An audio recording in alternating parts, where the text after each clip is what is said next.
Hello everyone, welcome to the Unacademy. स्वागत है दोस्तों आप सभी का अनअकैडमी यूजीसी नेट में। सबसे पहले तो गुड इवनिंग एवरीवन, आप सभी को गुड इवनिंग। क्या हालचाल आप सबके, कैसे हैं आप सब लोग एवरीवन? गुड इवनिंग सृष्टि, सुजाता, मोनिका, मोइत्रे, स्वाति, सुभी मौर्य, संदीप, खदीजा, आरडी, आलमगीर, सभी को गुड इवनिंग। आई होप आप सब लोग अच्छे होंगे। और आज का जो हमारा टॉपिक है वो है सोशियो कल्चरल रिफॉर्म मूवमेंट, यानी सामाजिक धार्मिक सुधार आंदोलन के बारे में आज हम पढ़ने वाले हैं। और आज हमारा पार्ट 2 है, this is part 2। Part 1 already हम कर चुके हैं, तो जिसने भी पार्ट 1 नहीं देखा है वो आप देख लीजिएगा, आपको काफ़ी इसमें मदद होने वाली है। ये मोस्ट इंपॉर्टेंट टॉपिक है गाइस। कोई भी हिस्ट्री रिलेटेड आप एग्जाम देंगे तो उसमें ये टॉपिक पूछा ही जाएगा, तो काफ़ी इंपॉर्टेंट टॉपिक है जिसको आज हम डिस्कस करने वाले हैं। आज का जो हमारा टॉपिक रहेगा वो है आपका ब्रह्म समाज। ब्रह्मो समाज, एक ब्रह्मो समाज के बारे में पढ़ेंगे हम। एक आपका प्रार्थना समाज के बारे में पढ़ेंगे। एक हम राजा राम मोहन राय के बारे में डिटेल से पढ़ेंगे। एक हमारा जो टॉपिक रहेगा वो है आपका ईश्वर चंद्र विद्यासागर। ईश्वर चंद्र विद्यासागर, तो ये टॉपिक है जो आज मैं आपको डिटेल में करवाने वाला हूं। ठीक है, चलो जी। उसके साथ में कुछ इंपॉर्टेंट आपके पीवाईक्यू हैं, वो भी मैं आपको साथ में करवाऊंगा। तो पहले हम दो टॉपिक पढ़ेंगे, एक आपका ब्रह्म समाज पढ़ेंगे, उसके साथ में आपका राजा राम मोहन रॉय को डिटेल से पढ़ेंगे। एक आपका प्रार्थना समाज है उसको पढ़ेंगे, और आपका ईश्वर चंद्र विद्यासागर है इसको डिटेल से पढ़ेंगे। तो ये टॉपिक है जो आज हम कवर करने वाले हैं। सो गाइज, एक बार आप सब लोग इस सेशन को शेयर कर दीजिए। Everyone please like and share the session. और सबसे पहले तो ये मेरा एक ब्रीफ इंट्रोडक्शन है, उसके बाद में थोड़ी सी हम बात कर लेते हैं आपके प्लस कोर्सेज के बारे में। तो गाइज, अगर आपको डिटेल से पढ़ना है, टारगेट है जेआरएफ, और आपका जो कोर्स भी है जो मैं लॉन्च करने वाला हूँ फॉर द पेपर 2 हिस्ट्री। अगर आपको अच्छे से तैयार करना है आपका पेपर 2, तो आपके लिए एक मैं कोर्स लेके आ रहा हूँ पेपर 2 का, जिससे आप आइकॉनिक या प्लस सब्सक्रिप्शन जो भी आप लेना चाहेंगे वो आप ले सकते हैं, जो भी आपको सूट करें। प्लस की मैं बात करूं तो गाइस 24 मंथ, 12 मंथ या 6 मंथ का ये आपके सबसे बेस्ट प्लान है। 12 मंथ की जो फीस है 13,750, और जैसे ही आप मेरा रेफरल कोड अप्लाई करते हैं शिव10 on the successful referral code, आपका 10% यहाँ से कम हो जाएगा। उसके बाद में आइकॉनिक भी आप ज्वाइन कर सकते हैं। तीनों प्लान है आपके पास, 24 मंथ, 12 मंथ या 6 मंथ। 24 मंथ या 12 मंथ का ही ज्वाइन इसलिए करना है गाइस क्योंकि इससे आपका जो सिलेबस है वो कवर हो जाएगा, और आपका कंप्लीट सिलेबस है वो इसमें कवर होगा।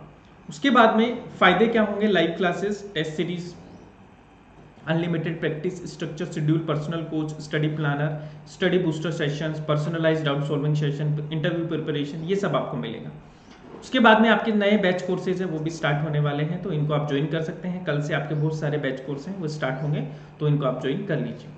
उसके बाद में गाइज आपका जो प्राइस है वो भी हाइक होने वाला है, तो जिसको भी ज्वाइन करना है थोड़ा सा जल्दी ज्वाइन कीजिए, वरना आपकी जो फीस है वो ज़्यादा लगने वाली है। तो जिसको भी पढ़ना है प्लस पे, अच्छे से पढ़ना है, वो आप जल्दी से ज्वाइन इसको कर सकते हैं।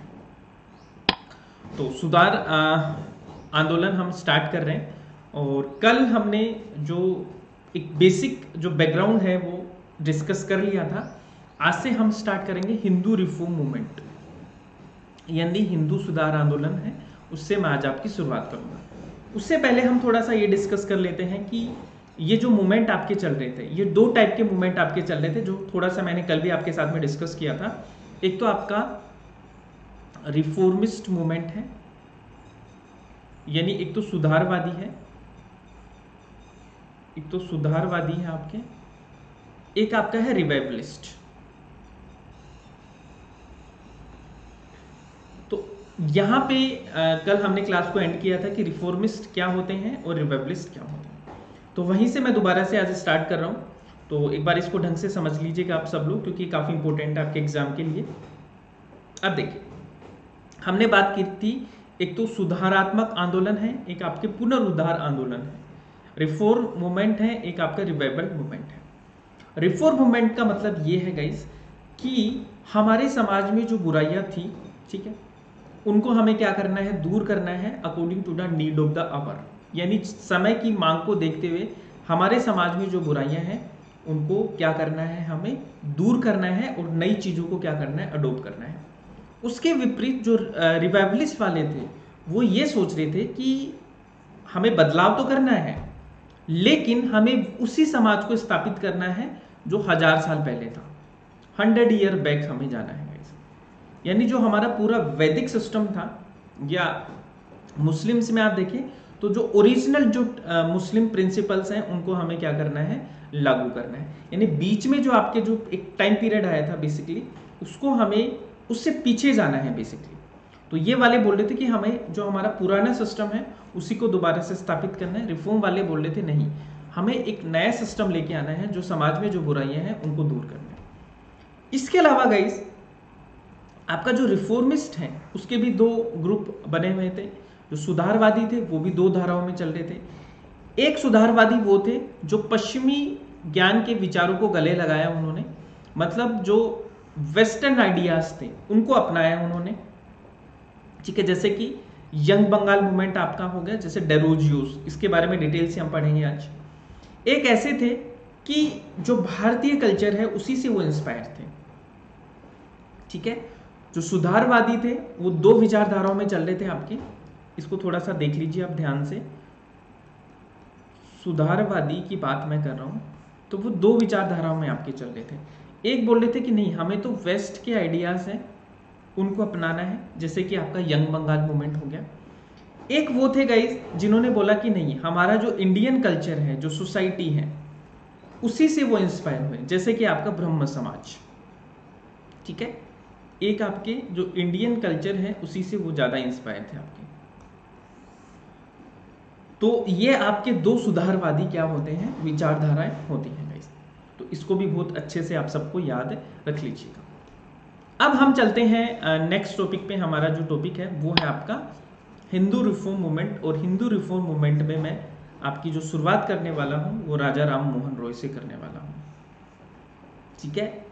राजा राम मोहन रॉय से हम शुरुआत इसलिए कर रहे हैं गाइस क्योंकि राजा राम मोहन राय को ही भारतीय पुनर्जागरण का पिता कहा जाता है। क्लियर है एवरीवन? तो ये वन ऑफ द अर्ली आपके रिफॉर्मर्स थे, ठीक है। अर्ली रिफॉर्मर में हम किसको मानते हैं, राजा राम मोहन राय को अर्ली रिफॉर्मर। तो शुरुआत हम हिंदू सुधार आंदोलन से कर रहे हैं, और हिंदू सुधार आंदोलन में भी राजा राम मोहन रॉय से मैं आपकी शुरुआत कर रहा हूं लेक्चर की। राजा राम मोहन रॉय। अब देखिए, राजा राम मोहन राय के बारे में थोड़ा सा पढ़ते हैं कि कहाँ इनका जन्म हुआ, कहाँ से बिलोंग करते थे, क्या क्या इनकी टीचिंग्स थी, कौन कौन से आंदोलन इन्होंने चलाए, कौन कौन सी सभाएं, इनके न्यूज़पेपर क्या है, किस किस एसोसिएशन से जुड़े थे, ये सारी चीज़ें हम डिस्कस करेंगे। उसके बाद में हम इसके रिलेटेड जो भी आपके क्वेश्चंस आए हुए हैं, प्रीवियस ईयर क्वेश्चंस हैं, उसको भी हम डिस्कस करेंगे। तो चलो अब स्टार्ट करते हैं आज का सेशन। ये है हमारे राजा राम मोहन रॉय। तो राजा राम मोहन रॉय हैं गाइस, वो एक रूढ़िवादी ब्राह्मण परिवार में उनका क्या हुआ था, जन्म हुआ था। बंगाल के एक ऑर्थोडॉक्स ब्राह्मण फैमिली में इनका जन्म होता है। अब इनके नाम के आगे राजा लगा है, तो राजा के नाम से आप ये मत समझिएगा कि ये राजा हैं कहीं के, किसी प्रांत या देश के राजा वाजा नहीं थे। राजा इनको टाइटल दिया गया था, किसके द्वारा, मुगल बादशाह अकबर शाह के द्वारा। इनके सामाजिक कार्य, इनके जो सामाजिक जो कार्य थे उनके आधार पर इनको एक टाइटल मिला था राजा का। तो ये कहीं के राजा वाजा नहीं थे, इसमें प्लीज कंफ्यूज मत कीजिएगा। राजा सिर्फ क्या है, एक उपाधि है इनकी, जो कि मुगल बादशाह के द्वारा इनको दी गई थी। तो इसको भी आपको याद रखना है। इनको पॉलीग्लोट बोलते थे गाइस। पॉलीग्लोट किसको बोलते हैं, जो डिफरेंट लैंग्वेजेस बोलता है। जैसे इनको संस्कृत भी आती थी, ग्रीक भी आती थी, लैटिन भी आती थी, अरेबिक भी आती थी, पर्शियन भी आती थी। ऐसा बताया जाता है कि इनको लगभग 20 लैंग्वेजेस हैं वो आती थी। तो ऐसे इंसान को जिसको मल्टीपल लैंग्वेजेस आती हैं उनको पॉलीग्लोट बोलते हैं। तो राजा राम मोहन राय पॉलीग्लोट थे, इनको बहुत सारी लैंग्वेजेस का क्या था, ज्ञान था। उसके बाद में हम बात करें इनके इनिशियल वर्क की, तो 1815 में इन्होंने आत्मीय सभा, ठीक है, आत्मीय सभा का क्या किया, गठन किया गाइस। तो आपसे प्रश्न पूछा जाएगा कि आत्मीय सभा की स्थापना किसने की? तो राजा राम मोहन रॉय के द्वारा आत्मीय सभा की स्थापना की गई। इनकी एक किताब भी इन्होंने लिखी है और जिसका नाम है तुहाफत उल मुआविदीन, यानी अ गिफ्ट टू मोनोथिस्ट। राजा राम मोहन राय हैं गाइस, उन्होंने सती प्रथा के खिलाफ है वो आवाज उठाई, और सती प्रथा के खिलाफ आवाज उठाने का पीछे भी एक कारण है कि इनके घर में ही इनकी जो ब्रदर की वाइफ थी, उन्होंने सती कमिट किया था इनकी आंखों के सामने। तो वो घटना इनको झकझोर देती है और उसी के बाद में ये सती सिस्टम के खिलाफ क्या करते हैं, आवाज उठाते हैं गाइस। 1817 में इन्होंने डेविड हारे की मदद से हिंदू कॉलेज की स्थापना की। Very very important for your exam कि 1817 में डेविड हारे की मदद से इन्होंने हिंदू कॉलेज की स्थापना की। 1818 में उन्होंने एंटी सती स्ट्रगल यानी सती विरोधी संघर्ष उन्होंने 1818 में ही शुरू कर दिया था। ठीक है, तो इसको भी आपको याद रखना है। उसके बाद में कि इन्होंने बोला कि हमारे जो हिंदू धर्म के जितने भी ग्रंथ हैं, किसी ग्रंथ में यह नहीं लिखा गया कि किसी को जिंदा जलाया जाए।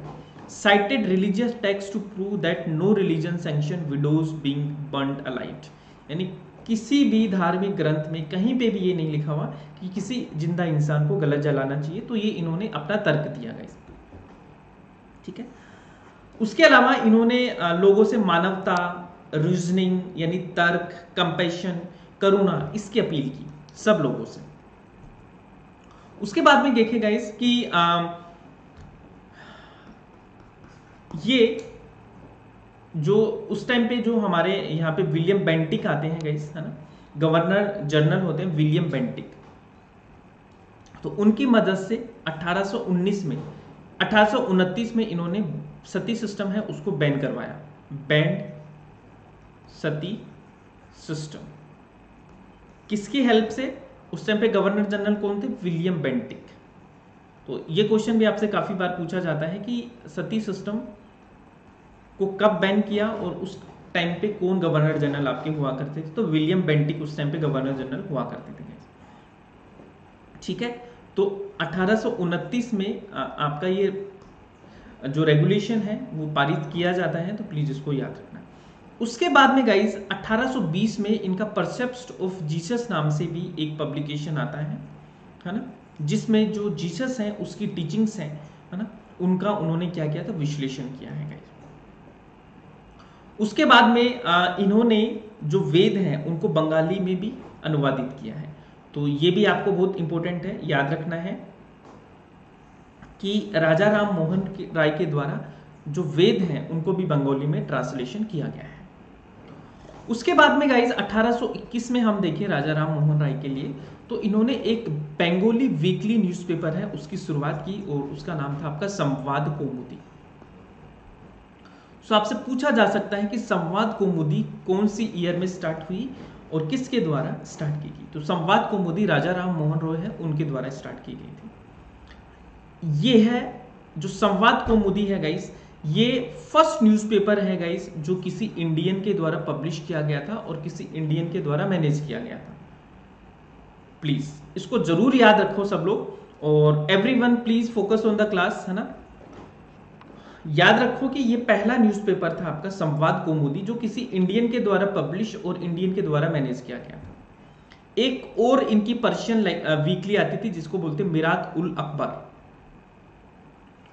तो प्लीज इसको याद रखना। एक आता था संवाद कौमुदी, संवाद कौमुदी का मतलब होता था द मून ऑफ इंटेलिजेंस, ठीक है। एक आता था मिरात उल अकबर यानी मिरर ऑफ इंटेलिजेंस। तो ये दोनों के दोनों किसके हैं? राजा राम मोहन रॉय के हैं।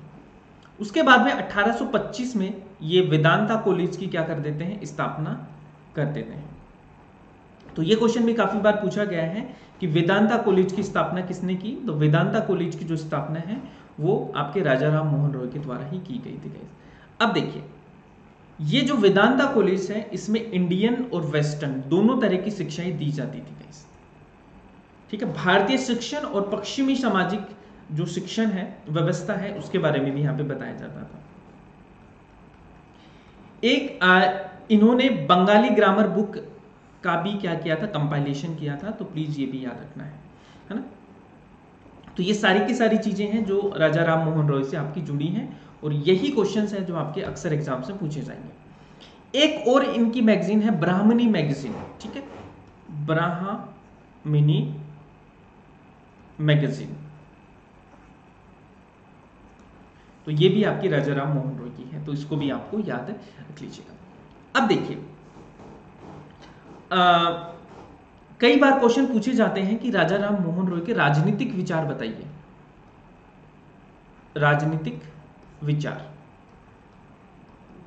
तो देखिए, राजनीतिक विचार की या पॉलिटिकल एंगल की बात करेंगे इस, तो राजा राम मोहन रॉय ने जो जमींदारी जो सिस्टम था उसका विरोध किया, ठीक है। बंगाली जमींदारों की जो दमनकारी प्रथाएं थी, जो दमनकारी नीति थी, उनका इन्होंने विरोध किया। उसने बोला कि जो रेंट है वो फिक्स होना चाहिए, है ना, मिनिमम रेंट आपका फिक्स होना चाहिए। दूसरा चीज कि इन्होंने बोला कि जो हमारे भारतीय गुड्स हैं, है ना, उनके ऊपर जो ड्यूटी है वो कम होनी चाहिए गाइस, और ईस्ट इंडिया कंपनी के जो ट्रेडिंग राइट्स हैं उनको भी यहाँ पे खत्म किया जाए। तो ये सारी की सारी चीजें हैं जो आपको याद रखनी है, भूलना नहीं है कि राजा राम मोहन रॉय के पॉलिटिकल विचार के बारे में बताऊं। उसके बाद में इन्होंने बोला कि indigenisation of the superior services, यानी हम बात कर सकते कि मेक इन इंडिया की बात कर सकते हैं, यानी कि जो उच्च पद पे हैं वो सारे के सारे इंडियन होने चाहिए, ये इन्होंने बोला। एग्जीक्यूटिव को जुडिशरी से सेपरेट कर दीजिए, यानी न्यायपालिका को कार्यपालिका से क्या करना है, अलग कर देना है गाइस। और जो जुडिशरी है उसमें इंडियंस और यूरोपियन इक्वल नंबर पे होनी चाहिए, ये भी उन्होंने बोला, ठीक है। और जूरी के द्वारा ही ट्रायल होनी चाहिए। तो ये सारी की सारी चीजें हैं जो राजा राम मोहन राय के द्वारा बोली गई। उसके बाद में गाइस इन्होंने इंटरनेशनली भी ये काफी फेमस रहे हैं। तो इंटरनेशनल स्टैंड क्या था ये भी आपको पता होना चाहिए गाइस। तो इन्होंने क्या बोला कि ग्लोबल कोऑपरेशन की बात की, ठीक है, कि यानी पूरे विश्व को लोगों से बोला कि हम एक दूसरे के साथ में रहना चाहिए, ग्लोबल कोऑपरेशन की बात की। फिर इन्होंने लिबर्टी, इक्वलिटी एंड जस्टिस की बात की। उसके बाद में गाइस इन्होंने ये भी बोला कि जो कॉलोनीज हैं, जो गुलाम राष्ट्र हैं, उनको जल्दी से जल्दी डीकोलोनाइज किया जाए, यानी उनको आजाद किया जाए। उसके बाद में इन्होंने आयरिश कोर्स को भी क्या किया, सपोर्ट किया गाइस, ठीक है। तो ये सारे के सारे इनके इंटरनेशनल विचार थे। तो थोड़ा थोड़ा आपको सब कुछ याद रखना पड़ेगा क्योंकि ऑप्शन में आपके पूछे जा सकते हैं। उसके बाद में हम बात करेंगे कि ब्रह्म समाज की गाइस। जो पहला हमारा समाज आ रहा है वो आपका आ रहा है ब्रह्म समाज। अब ब्रह्म समाज से पहले राजा राम को समझना जरूरी था, जो मैंने आपको बता दिया है। अब 1828 में राजा राम मोहन रॉय के द्वारा ही ब्रह्म समाज की क्या कर दी जाती है, स्थापना की जाती है। तो आपको पता होना चाहिए कि ब्रह्म समाज की स्थापना किसके द्वारा की जाती है। तो ब्रह्म समाज की जो स्थापना है वो राजा राम मोहन रॉय के द्वारा यहां से की जाएगी, ठीक है। ब्रह्म समाज मतलब द सोसाइटी ऑफ गॉड। तो इसको आपको याद रखना है सब लोगों को कि ब्रह्म समाज का जो मतलब है वो क्या है, द सोसाइटी ऑफ गॉड। राजा राम मोहन रॉय के द्वारा 1828 में इसकी स्थापना की जाती है। इसका उद्देश्य क्या था, इसका उद्देश्य था the worship and adoration of eternal unsearchable immutable being who is the author and preserver of the universe. यानी इन्होंने बोला कि भगवान एक है, ठीक है। इन्होंने बोला कि जो मूर्ति पूजा है, जो आपकी ये सारी चीजें हैं, उस पर इन्होंने विश्वास नहीं की, ठीक है। इन्होंने बोला कि हर जगह भगवान है ना, और कोई एक शक्ति है ना, जो हर किसी के अंदर है। यानी एक जो हम बोलते हैं ना कि इन्होंने बहुदेववाद का विरोध किया, इन्होंने सिर्फ सिंगल गॉड की विचारधारा को ही सपोर्ट किया। उसके बाद में गाइस फॉर्म ऑफ वर्शिप्स, इन्होंने बोला prayer, meditation, reading of Upanishads, इसको इन्होंने अलाउ किया। मूर्ति पूजा का इन्होंने क्या किया था, विरोध किया था। यानी इन्होंने मोनोथिज्म की बात की गाइस, ठीक है। तो एकेश्वरवाद की बात इन्होंने की ब्रह्म समाज ने। उन्होंने क्या बोला कि हमें कोई ज़्यादा मंदिर नहीं बनाने हैं, इमेजेस नहीं बनानी है, स्टेच्यूज नहीं बनाने हैं, मूर्तियां नहीं बनानी है, स्कल्पचर नहीं बनाने हैं, कोई पेंटिंग पोर्ट्रेट, इस सब में ये विश्वास नहीं करते थे। इसके सख्त ब्रह्म समाज था, वो खिलाफ था। इनका एजेंडा क्या था? इनका एजेंडा था कि to purify the Hinduism to preach monotheism, यानी हिंदू धर्म में जो भी बुराइयां थी उससे उसको मुक्त करवाना था, यानी टू प्यूरिफाई द हिंदुइज्म, यानी हिंदू धर्म को शुद्ध करना उनका क्या था? मुख्य उद्देश्य था गाइस। ठीक है, और वो कैसे जीता जा सकता है, कैसे कर सकते हैं? वेदाज और उपनिषद की हेल्प से हम हिंदू धर्म को दोबारा से पवित्र कर सकते हैं, दोबारा से शुद्ध रूप में ला सकते हैं। इन्होंने कोई अलग से धर्म बनाने की कोशिश नहीं की। ऐसा नहीं कि ब्रह्म समाज एक अलग से धर्म बना रहा था, जो एग्जिस्टिंग जो सिस्टम था, जो हमारा पुरानी जो प्रथाएं थी, उसमें कुछ बदलाव लाए जा रहे थे, जो बुराइयां थी उनको दूर किया जा रहा था गाइस। ठीक है, जो सामाजिक बुराइयां थी उनको दूर करने के लिए समाज की स्थापना हुई थी। उसके बाद में धार्मिक प्रथाएं जिनका ब्रह्म समाज ने निंदा की है, जैसे कि पोलिथिज्म एंड आइडल वर्शिप। ठीक है, डिवाइन अवतार यानी इनकारनेशन में बिलीव नहीं करते थे। जैसे हम बोलते हैं ना कि विष्णु के 10 अवतार, विष्णु के 10 अवतार की बात करते हैं, तो ये उसमें बिलीव नहीं करते थे, ये एक ही गॉड को मानते थे। ठीक है, believe in the single God, तो ये भी आपको याद रखना है गाइस। ओके, एक चीज और याद रखना है गाइस, जो ब्रह्म समाज है उन्होंने डॉक्ट्रिन ऑफ कर्मा और आत्मा के ट्रांसमाइग्रेशन पे कुछ नहीं बोला है, ये इंडिविजुअल पे उन्होंने छोड़ा है। तो ये चीजें भी आप थोड़ी सी याद रख लीजिएगा।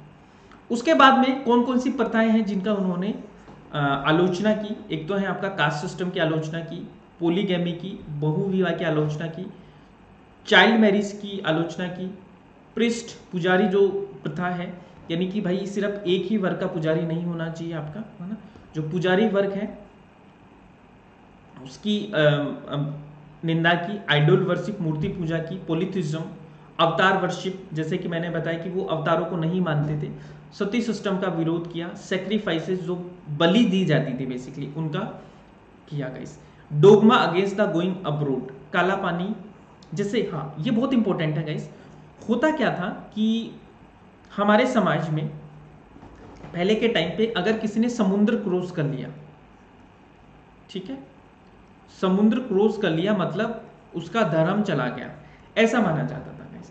तो ऐसा हुआ करता था कि पहले लोगों को काला पानी की सजा होती थी, ठीक है, काला पानी की सजा होती थी, उनको समुद्र के पार जाना पड़ता था, तो उनको धर्म से निकाल लिया जाता था, यानी समाज से उसको बहिष्कृत कर दिया जाता था कि भाई इसका तो धर्म है वो भ्रष्ट हो गया है। इसके खिलाफ भी इन्होंने आवाज उठाई कि विदेश जाने से किसी का धर्म है वो भ्रष्ट नहीं होता है, ऐसा कोई नहीं है। उसके बाद में गाइस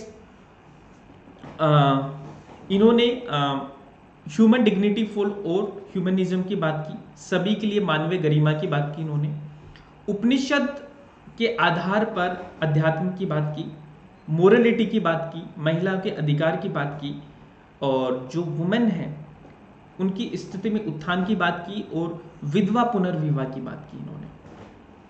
तो ये सारी की सारी चीजें हैं जो हमें राजा राम मोहन राय या ब्रह्म समाज है वो बताते हैं। अब देखो काफी लोग हैं जो ये सोच रहे हैं कि इतना डीप में क्यों पढ़ा रहे हैं सर। देखो यहां से क्वेश्चन आपके निकलते हैं इसलिए मैं इतना डीप में पढ़ा रहा हूं, है ना। क्वेश्चंस भी करेंगे हम, एमसीक्यू भी करेंगे, तो काफी लोग हैं जो एमसीक्यू की वजह से क्लास को छोड़ रहे हैं। तो देखो पहले थ्योरी करेंगे फिर उसके बाद में एमसीक्यूज करेंगे। तो पहले कॉन्सेप्ट को पढ़ लेते हैं, उसके बाद में मैं आपको थ्योरेटिकल पोर्शन भी है वो भी करवा दूंगा। अब इसको ध्यान से पढ़िए। अब देखो कि 1833 में क्या होता है कि राजा राम मोहन रॉय की डेथ हो जाती है, यानी उनकी मृत्यु हो जाती है। मृत्यु कहां पे होती है? ब्रिस्टल इंग्लैंड में। ब्रिस्टल इंग्लैंड में उनका स्वास्थ्य है वो खराब हो जाता है और वहीं पे उनकी डेथ हो जाती है। तो आपसे ये क्वेश्चन भी पूछा जा सकता है कि राजा राम मोहन राय की मृत्यु कब हुई थी, तो याद रखना है कि ब्रिस्टल में उनकी मृत्यु होती है, इंग्लैंड में। जैसे राजा राम मोहन राय की मृत्यु होती है गाइस, तो आपका जो ब्रह्म समाज है वो धीरे धीरे उसका जो करिश्मा था, उसका जो चार्म था, वो धीरे धीरे खत्म होने लगता है, क्योंकि राजा राम मोहन राय की जैसे डेथ हुई तो उसका जो स्टीम था, है ना, उसका जो दबदबा था वो थोड़ा थोड़ा कम होने लगा। फिर 1842 में हम देखते हैं देवेंद्रनाथ टैगोर, जो कि रविंद्रनाथ एंड सत्येंद्रनाथ टैगोर के क्या थे, फादर थे। उन्होंने ब्रह्म समाज की क्या की, कमान संभाली गाइस। तो ये भी काफी इंपॉर्टेंट कॉन्सेप्ट है कि 1842 में कमान किसके हाथ में आती है ब्रह्म समाज की, तो देवेंद्रनाथ टैगोर के हाथ में आपका ब्रह्म समाज की कमान आ जाती है। इससे पहले जो आपका ये ब्रह्म समाज था, ये एक स्पिरिचुअल बॉडी था। ब्रह्म समाज स्पिरिचुअल नहीं, इससे पहले ये जो देवेंद्रनाथ टैगोर हैं गाइस, ये तत्व बोधनी सभा है, उसके क्या थे, हेड थे, जिनको 1839 में इन्होंने फाउंड किया था। ठीक है, बाद में ये जो तत्व बोधनी सभा है गाइस, है ना, इसको ब्रह्म समाज में मिला दिया जाता है। अब जैसे ही तत्व बोधनी सभा है, इसको ब्रह्म समाज में मिलाते हैं तो ब्रह्म समाज के मेंबर्स हैं वो बढ़ जाते हैं गाइस। ठीक है, ये चीज याद रखनी। एक चीज और याद रखनी है गाइस कि जो देवेंद्रनाथ टैगोर थे, उनका एक पेपर आता था जिसको बोलते हैं तत्व बोधनी पत्रिका। उनका एक न्यूज़पेपर आता था जिसको बोलते हैं तत्व बोधनी पत्रिका, जो कि देवेंद्रनाथ टैगोर के द्वारा निकाला जाता था। इसको याद रखना है। ठीक है, तो प्लीज हिंदी इंग्लिश में दोनों में है, तो देख लीजिए हिंदी वाले भी। देखो 1833 में राजा राम मोहन राय की मौत होती है। 1842 में देवेंद्रनाथ टैगोर हैं, वो ब्रह्म समाज की बागडोर संभाल लेते हैं। इससे पहले वो तत्व बोधनी सभा से जुड़े थे, जिसका तत्व बोधनी नामक अखबार आपका निकलता था। उसके बाद में थोड़े दिन बाद में गई तत्व बोधनी सभा और ब्रह्म समाज क्या होते हैं, एक जगह मिल जाते हैं आपके। अब देखिए हुआ क्या कि जो आपके देवेंद्रनाथ टैगोर थे गाइस, ठीक है, वो दो तरीके से इसको रिफॉर्म करना चाहते थे। अब देवेंद्रनाथ टैगोर जब ऐड हुए, इसके अलावा और भी बहुत सारे लोग हैं जो इसके पार्ट बने, जैसे कि अश्विनी कुमार दत्ता और ईश्वर चंद्र विद्यासागर। तो ये आपसे पूछा जाएगा, ठीक है, कि अश्विनी कुमार दत्ता एंड ईश्वर चंद्र विद्यासागर क्या ब्रह्म समाज से जुड़े थे? आंसर होगा आपका कि यस, ये दोनों भी ब्रह्म समाज से आपके जुड़े थे। ठीक है, तो जो देवेंद्रनाथ टैगोर हैं, उन्होंने दो मोर्चों पर लड़ाई ली। एक तो विद इन हिंदुइज्म, उन्होंने बोला कि ब्रह्म समाज है, एक रिफॉर्मिस्ट मूवमेंट है। एक इसके बाहर में उन्होंने जो क्रिश्चियन मिशनरीज थे गाइस, उनके खिलाफ भी उन्होंने बोला कि भाई आप हिंदू धर्म की बुराई मत कीजिए और जबरदस्ती यहाँ पे धर्मांतरण मत करवाइए। तो एक तो उन्होंने हिंदुइज्म को सुधार किया, दूसरा चीज जो बाहर से लोग हिंदू धर्म के लोगों का धर्म परिवर्तन करवा रहे थे, उनको भी उन्होंने क्या किया, क्रिटिसाइज किया। तो दो मोर्चों पर हैं देवेंद्रनाथ टैगोर हैं, वो लड़ाई करते हैं। इसके बाद में क्या होता है गाइस, ये थोड़ा सा ध्यान रखिएगा आप कि यहां पे जो ब्रह्म समाज है गाइस, वो धीरे धीरे अब क्या होता है कि टूटने लगता है। तो 1866 में केशव चंद्र सेन है, ठीक है, उन्होंने ब्रह्म समाज के अलावा एक दूसरा समाज की स्थापना की जिसको हम बोलते हैं ब्रह्म समाज ऑफ इंडिया। जो जैसे ब्रह्म समाज ऑफ इंडिया बनता है, तो देवेंद्रनाथ वाला जो ओरिजिनल ब्रह्म समाज था वो हो गया आपका आदि ब्रह्म समाज। इसको याद रखना है, मैं दोबारा से यहां पे बता देता हूं कि ब्रह्म समाज है, ये दो पार्ट में टूट जाता है। एक तो होता है ओल्ड इंडिया ब्रह्म समाज, इंडिया ब्रह्म समाज 1866 में केशव चंद्र सेन के द्वारा। एक आपका होता है आदि ब्रह्म समाज, जो ओरिजिनल वाला ब्रह्म समाज है, जो ओरिजिनल है। इसके ये किसके द्वारा चलाया जा रहा था? देवेंद्रनाथ टैगोर, देवेंद्रनाथ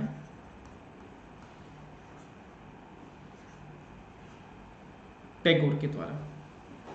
तो ये भी बहुत अच्छे से आपको याद रखना है, ये काफी इंपॉर्टेंट है एग्जाम के लिए, वेरी वेरी इंपॉर्टेंट। अब थोड़ा सा और चलते हैं कि अब हुआ क्या कि ये जो केशव चंद्र सेन है आपके, इन्होंने जो आपका चाइल्ड मैरिज के खिलाफ भी आवाज उठाई थी, लेकिन ये क्या करते हैं गाइस कि एक 13 साल ओल्ड इनकी एक बेटी होती है जिनकी शादी कर देते हैं किंग ऑफ कूच बिहार से, ठीक है। यानी बाल विवाह ये अपनी बच्ची का कर देते हैं, बाल विवाह अपनी बेटी का ही ये बाल विवाह कर देते हैं। इसके बाद क्या होता है गाइस कि जो इनके जो फॉलोवर्स थे वो क्या हो जाते हैं, नाराज हो जाते हैं गाइस। अब ये जो ब्रह्म समाज था ये भी टूट जाता है आपका, ठीक है। अब ये देखिए हमने आपको बताया कि जो ओल्ड इंडिया ब्रह्म समाज है इसमें भी आपका स्प्लिट हो जाता है, ठीक है। तो यहां पे एक और समाज बन जाता है आपका साधारण ब्रह्म समाज, साधारण ब्रह्म समाज। क्यों ये टूटता है गाइस, क्योंकि हमने बात की कि केशव चंद्र सेन है वो अपनी पुत्री की शादी कूच बिहार के राजा से कर देते हैं। तो लोगों को बड़ा लगता है कि यार ये तो क्या कर दिया है ना, खुद हमें शिक्षा दे रहे थे और खुद ने ही ये काम किया। तो लोग इससे निराश हुए और साधारण ब्रह्म समाज की यहाँ पे क्या कर दी, स्थापना होगी गाइस। उसके बाद में ये क्वेश्चन भी आपसे पूछा जाएगा कि जो साधारण ब्रह्म समाज है वो कौन कौन से नेता थे उसके। एक तो आनंद मोहन बोस है, एक शिवा चंद्रा देव है, एक उमेश चंद्र दत्ता है। तो इसको जरूर याद रखना है कि जो साधारण ब्रह्म समाज है उससे कौन कौन लोग जुड़े थे। तो आनंद मोहन बोस जुड़े हैं, शिवा चंद्र देव जुड़े हैं और उमेश चंद्र दत्ता जुड़े हैं। उसके बाद में गाइस जो ब्रह्म समाज है उसकी एक ब्रांच पंजाब में भी चलती है, ठीक है। और वो कौन चलाता है, दयाल सिंह ट्रस्ट आपका चलाता है। और इन्हीं के द्वारा दयाल सिंह कॉलेज है लाहौर में वो सेटअप किया गया था 1910 में। Very very important for your exam, और ये पूछा हुआ भी है ऑलरेडी, आपका पीवाईक्यू में पूछा हुआ है, ठीक है। तो दयाल सिंह ट्रस्ट है, उन्होंने ब्रह्म समाज के जो विचार हैं वो पंजाब वाले एरिया में फैलाने की कोशिश की गई। तो प्लीज याद रखना है ये सारे के सारे आपके क्या हैं, ब्रह्म समाज के फीचर्स हैं। उसके बाद जो ब्रह्म समाज है उसने किस किस के लिए काम किया, सती सिस्टम को खत्म करवाया, पर्दा सिस्टम के खिलाफ आवाज उठाई, चाइल्ड मैरिज के खिलाफ बोला, पॉलीगैमी के खिलाफ बोला, विडो रीमैरिज की बात की गई और मॉडर्न एजुकेशन फैसिलिटीज की ये बात करते हैं। तो ये था आपका ब्रह्म समाज का। अब इसके बाद में आपका जो क्वेश्चन है वो है प्रार्थना समाज, लेकिन प्रार्थना समाज को मैं बाद में करूंगा, पहले कुछ क्वेश्चंस हैं उसको प्रैक्टिस करते हैं, ठीक है। तो कुछ एमसीक्यूज हैं आपके, कुछ प्रैक्टिस क्वेश्चंस हैं, उनको हम अब देख लेते हैं। तो 10 क्वेश्चन है, 10 एमसीक्यूज हैं जो हमें करने हैं। चलो जी स्टार्ट करें, और स्टार्ट करने से पहले एक बार आप सब लोग इस सेशन को लाइक एंड शेयर कर दीजिए। Everyone like and share the session. आप सभी लोग एक बार फटाफट से लाइक और शेयर करो जिससे और लोग भी हमसे जुड़ पाए। जल्दी जल्दी एवरीवन।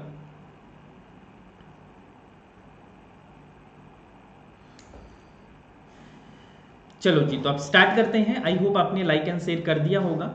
और आज का पहला क्वेश्चन आपके सामने है। जैसा कि मैंने बताया था कि पहले थ्योरी पढ़ेंगे उसके बाद में एमसीक्यूज करेंगे। तो फटाफट से इसका आंसर बताएं आप सब लोग। Which one of the following statements about the social reformer Raja Ram Mohan Roy is incorrect? समाज सुधारक राजा राम मोहन रॉय के विषय में निम्नलिखित कथनों में से कौन सा गलत है, और रोंग स्टेटमेंट आपको बताना है। Raja Ram Mohan Roy belongs to the elite class whose power was diminished by the imposition of permanent settlement। राजा राम मोहन राय उस संभ्रांत वर्ग के थे जिसकी शक्ति चिरस्थायी जो आपका स्थायी बंदोबस्त था, परमानेंट बंदोबस्त था, ठीक है, उससे कम हो गई थी। उन्होंने वेदांत और अद्वैत और ईसाई ईश्वरीय के वाद दोनों का अध्ययन किया, वेदांत मोनोजम और क्रिश्चियन थियोक्रेसी। उन्होंने उपनिषद का बंगाली में अनुवाद किया। उनका पहला संगठन आत्मीय सभा था जिसकी स्थापना कलकत्ता में 1815 में हुई। सारे के सारे पॉइंट मैंने डिस्कस किए हैं और मुझे पूरी उम्मीद है कि आप सब लोग इसको ठीक कर देंगे। तो बताओ जल्दी जल्दी आंसर कीजिए, क्या होगा आपका करेक्ट आंसर एवरीवन। समाज सुधारक राजा राम मोहन राय के विषय में निम्नलिखित कथनों में से कौन सा गलत है? बताओ।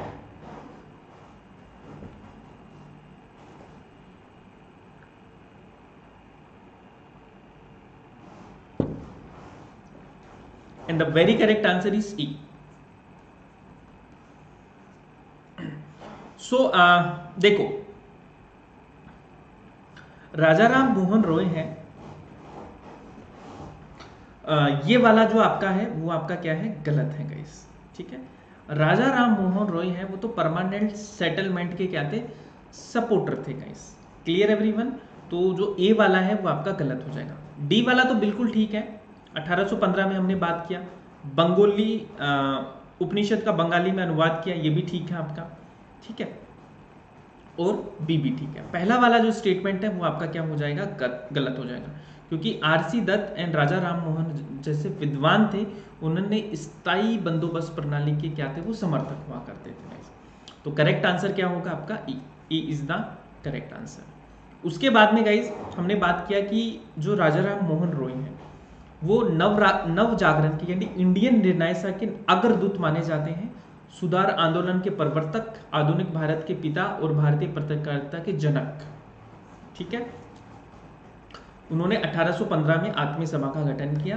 बाकी वेदांत की, एकेश्वरवाद की, ये सारी चीजें हम ऑलरेडी कर चुके हैं।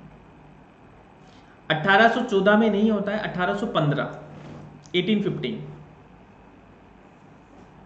नेक्स्ट देखो, दो स्टेटमेंट है, ठीक है, और आपको बताने के कारण आंसर क्या होगा। निम्नलिखित दो कथनों को आपको पढ़ना है, कथन 1 और कथन 2, और अच्छे से पढ़ के फिर आपको आंसर सेलेक्ट करना है।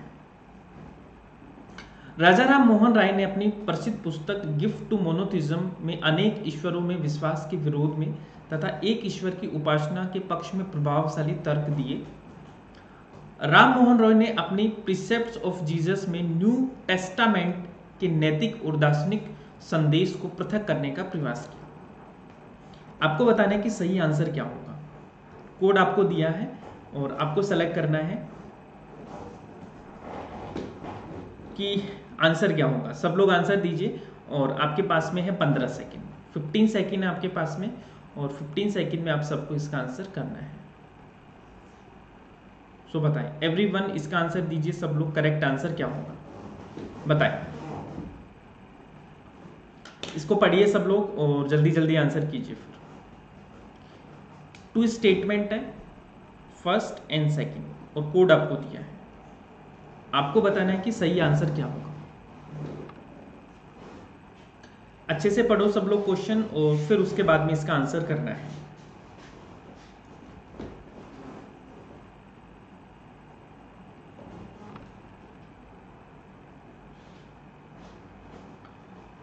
सो the very correct answer is, इसका जो सही आंसर है, इसका जो सही उत्तर होगा गाइस, वो है आपका B. B is the correct answer guys, ठीक है। तो दोनों कथन ठीक है, लेकिन एक दूसरे को एक्सप्लेन नहीं कर रहे हैं। तो करेक्ट आंसर क्या होगा आपका, बी, ठीक है। क्योंकि यहां पे देखिए दोनों अपने आप में ठीक है, यहां पे आपका मोनोथिज्म की बात हो रही है गाइस, मोनोथिज्म की, ठीक है। यहां पे न्यू टेस्टामेंट के नैतिक और दार्शनिक संदेश को पृथक किया। स्टेटमेंट दोनों सही है, लेकिन एक दूसरे को क्या कर रही है, एक्सप्लेन नहीं कर रही है आपकी। तो जो करेक्ट आंसर हो जाएगा वो होगा हमारा बी। चलो नेक्स्ट क्वेश्चन।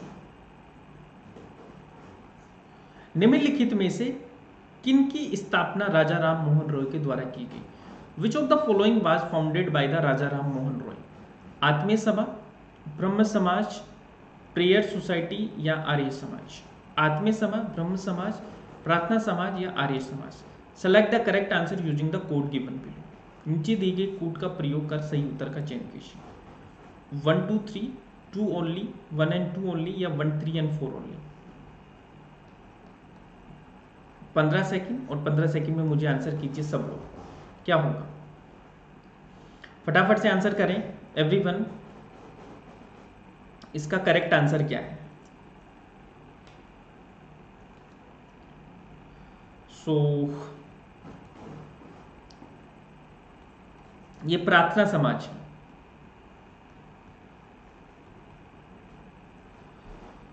सो कुछ लोग बी कर रहे हैं, कुछ लोग सी कर रहे हैं इसका आंसर, एंड कुछ लोग ए बी कर रहे हैं। लेकिन जस्ट मैंने अभी पढ़ाया था आपको, जस्ट ये सारा का सारा कॉन्सेप्ट है, ये सारी की सारी थ्योरेटिकल पोर्शन है, मैंने आपको करवाया है। और इसका जो सही आंसर है, इसका जो करेक्ट आंसर है गाइस, वो है आपका सी। देखिए, ध्यान से देखिए, 1815 में आत्मीय सभा का फाउंडेशन किया जाता है राजा राम मोहन राय के द्वारा, पहला ठीक है। 1828 में राजा राम मोहन रॉय के द्वारा ब्रह्म सभा की फाउंडेशन होती है, और वही जाके आपका बाद में ब्रह्म समाज बनता है, तो सी वाला भी सही है। उसके बाद में गाइस जो प्रार्थना समाज है, उसकी जो स्थापना है वो डॉक्टर आत्माराम पांडुरंग के द्वारा 1867 में की जाती है। उसके बाद में 1875 में दयानंद सरस्वती हैं, उन्होंने आर्य समाज की स्थापना की थी बॉम्बे में। 1877 में आर्य समाज का हेडक्वार्टर है वह बना था लाहौर में। ये सारी चीज़ें हमने पढ़ी हैं, अगर आप पुराने स्टूडेंट हैं तो मैंने ये सारे के सारे आपको करवाए हैं गाइस, तो ये चीज़ भी आपको याद रखनी है, भूलना नहीं है। सब काफ़ी इंपॉर्टेंट है आपके एग्जाम के लिए, है ना। तो इसका स्क्रीनशॉट आप सब लोग ले सकते हैं, ठीक है। प्रार्थना समाज है, उसकी स्थापना डॉक्टर आत्माराम पांडुरंग के द्वारा की जाती है, और आर्य समाज की जो स्थापना है दयानंद सरस्वती के द्वारा की जाती है। नाउ द नेक्स्ट क्वेश्चन, निम्नलिखित में से 1815 में आत्मीय सभा की स्थापना की केशव चंद्र सेन, देवेंद्र नाथ टैगोर, राजा राम मोहन राय या विजय कृष्ण गोस्वामी? 15 सेकेंड और 15 सेकेंड में आंसर कीजिए सब लोग। एवरीवन आंसर दीजिए। Who among the following founded the आत्मीय सभा इन 1815? केशव चंद्र सेन, देवेंद्र नाथ टैगोर, राजा राम मोहन राय, विजय कृष्ण गोस्वामी। सो बताओ मुझे सही आंसर क्या होगा आपका, correct answer. So most of the people इसका आंसर सी दे रहे हैं, देखते हैं क्या होगा correct answer. And the very correct answer is C, इसका आंसर सी ही है गाइस, ठीक है।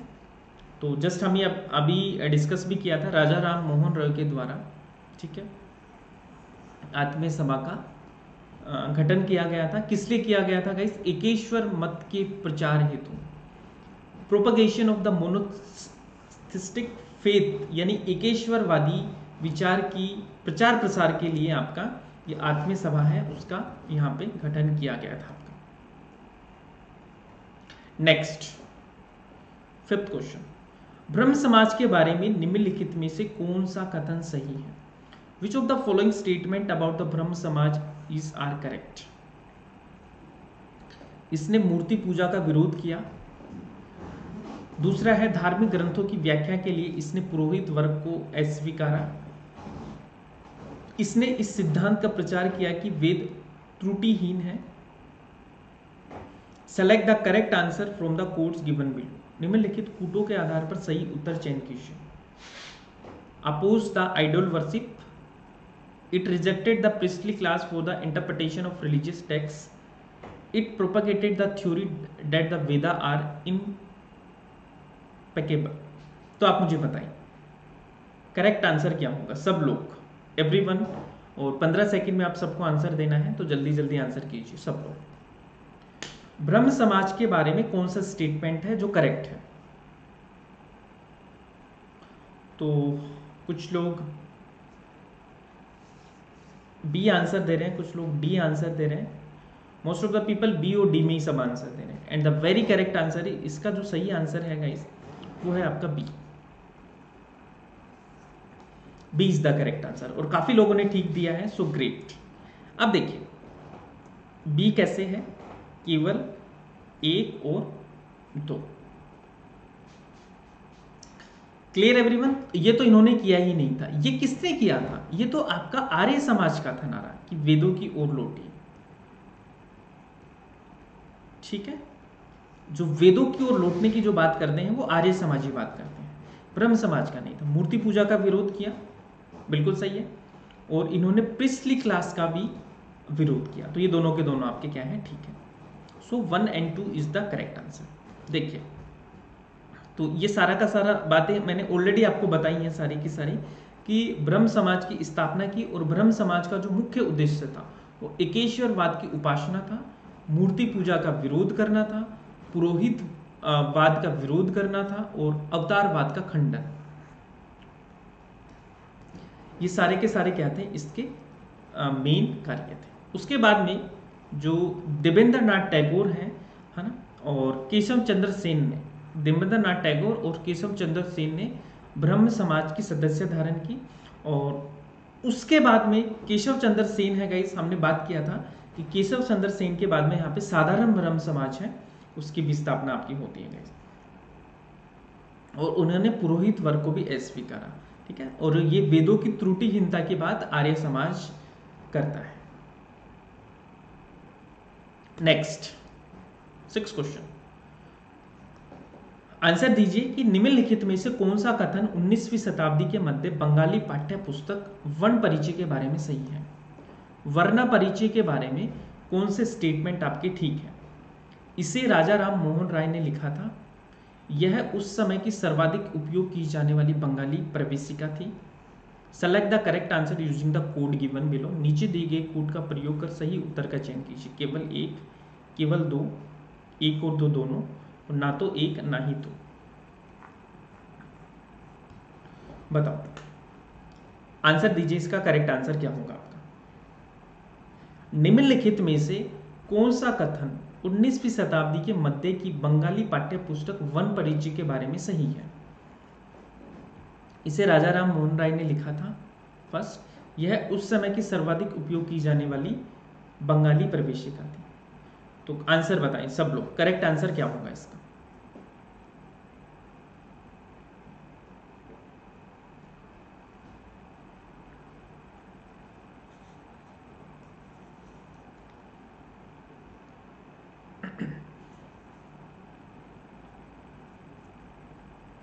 And the very correct answer is, इसका जो सही उत्तर होगा वो है आपका बी। ठीक है जी। जो वन परिचय है, वन परिचय वो किसके द्वारा लिखा गया है, ईश्वर चंद्र विद्यासागर के द्वारा। वन परिचय जो है तो किसके द्वारा लिखा गया है, ईश्वर चंद्र विद्यासागर। 1855 में इसकी रचना हुई थी गाइस। तो प्लीज इसको याद रखिए, सब लोग भूलना नहीं। तो यहाँ पे ये वाला गलत हो जाए, क्योंकि राजा राम मोहन रॉय ने नहीं लिखी थी, ये ईश्वर चंद्र विद्यासागर के द्वारा लिखी गई थी। बाकी दूसरा स्टेटमेंट बिल्कुल ठीक है आपका, कि उस समय की सर्वाधिक उपयोग की जाने वाली बंगाली प्रवेशिका थी। इतना क्लियर सबको, एवरीवन। किसी को कोई भी डाउट है तो पूछ लीजिए आप, किसी को कोई भी डाउट हो इसमें तो पूछ लीजिए, डाउट नहीं होना चाहिए किसी को भी इसमें। Now the next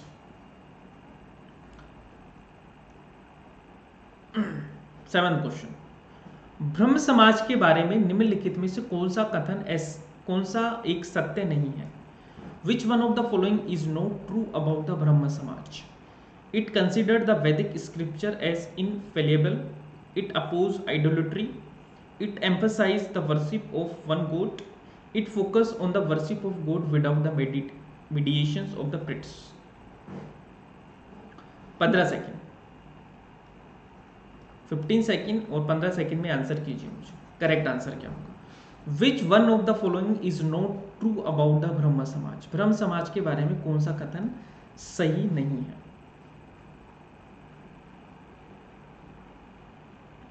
A, B, सी या डी। इसने वैदिक धर्म ग्रंथों को अमोघ समझा, इसने मूर्ति पूजा का विरोध किया, इसने एक ईश्वर की पूजा पर बल दिया, इसने पुजारियों की मध्यस्थता के बिना ईश्वर की पूजा पर ध्यान दिया। और आपका जो सही आंसर है, जो करेक्ट आंसर है गाइस, वो है ए। क्यों? नॉट ट्रू पूछा है, गलत कथन पूछा है, इसमें सत्य नहीं है। It consider the Vedic scripture as infallible, नहीं जी, ये तो आपका आर्य समाज बोलता है। फिर से वही, जो फर्स्ट स्टेटमेंट है वो आपका आर्य समाज का है, बाकी दूसरा ठीक है, तीसरा भी ठीक है और चौथा भी ठीक है।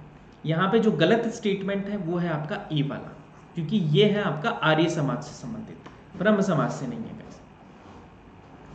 ए is right, A is not right, A is गलत, और इसमें गलत स्टेटमेंट ही आपका पूछा गया है गाइस, ठीक है। तो याद रखिए सब लोग, भूलना नहीं है। So E is the correct answer. उसके बाद में आपका नेक्स्ट क्वेश्चन, निम्नलिखित में से कौन औपनिवेशिक भारत में स्त्री शिक्षा की सुधारक पक्षधर थे? Who among the following was an eminent advocate of female education in the colonial India? बताइए, औपनिवेशिक भारत में स्त्री शिक्षा की सुख्यात पक्षधर कौन थे? सिस्टर सुबालक्ष्मी, बेगम रुकैया सखावत, केशव चंद्र सेन, आनंद कुमार स्वामी।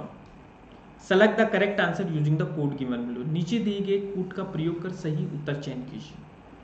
15 सेकेंड आपके पास में है और 15 सेकेंड में आपको मेरे को आंसर बताना है। सो बताएं, सब लोग आंसर दीजिए, करेक्ट आंसर क्या होगा आपका? Everyone, who among the following was an eminent advocate of female education in the colonial India?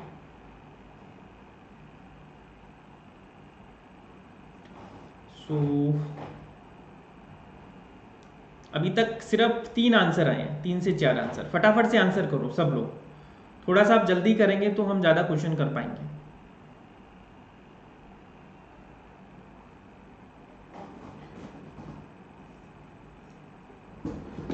सो बताओ आंसर क्या होगा? And the very correct answer is, इसका जो सही आंसर है गाइस वो है आपका बी।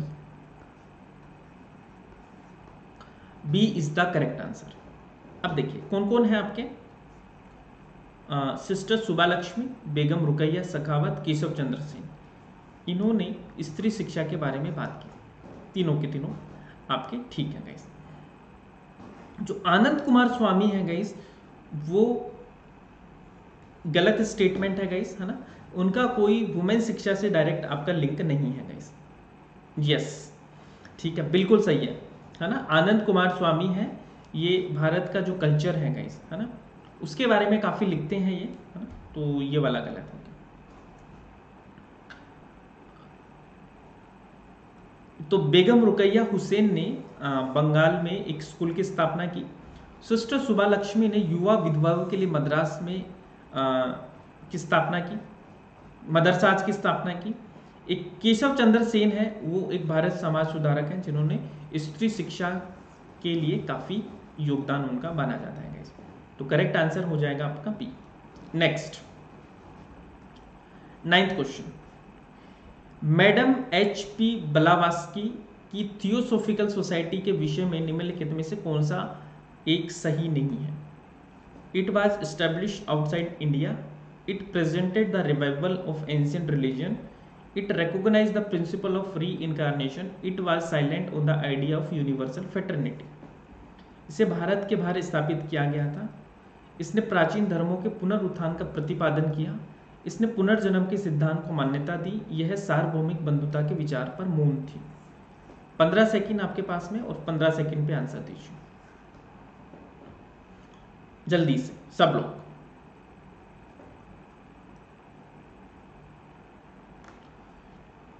ए, बी, सी या डी, करेक्ट आंसर क्या होगा आपका?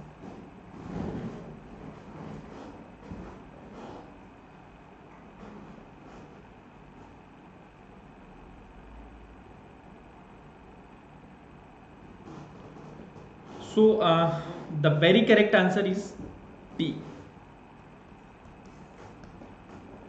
D is the correct answer. ठीक है, यह सार्वभौम बंधुता के विचार पर मौन नहीं थी गाइस। इन्होंने यूनिवर्सल फर्टिलिटी की बात की है ना। तो बहुत सिंपल सा था, अगर क्वेश्चन ध्यान से पढ़ोगे तो आराम से निकल के आ जाएंगे ऐसे आंसर आपसे। So the correct answer is D. Okay, तो थोड़ा सा देख लीजिए कि मैडम HP ब्लावात्स्की और कर्नल ओलकोट ने मिलकर यहाँ पे थियोसॉफिकल सोसाइटी की स्थापना की थी। और हेडक्वार्टर कहाँ पे था? मद्रास में इन्होंने हेडक्वार्टर खोला था भारत में, ठीक है। और ये वे हिंदू धर्म के कर्म सिद्धांत एंड पुनर्जन्म के सिद्धांत पर विश्वास करते थे गाइस। और उन्होंने जो सार्वभौम बंधुता है उसके सिद्धांत को भी प्रतिपादित किया, यानी उसके सिद्धांत को भी उन्होंने आगे बढ़ाया गया। तो ये सारी चीजें आपको याद रखनी है। नेक्स्ट, 1893 में किन किन विषयों पर आर्य समाज में विभाजन हुआ? वैसे हमने आर्य समाज अभी पढ़ा नहीं है, लेकिन फिर भी आप बता दीजिए क्या होगा इसका correct answer. Vegetarian versus vegetarian, non vegetarian, sorry,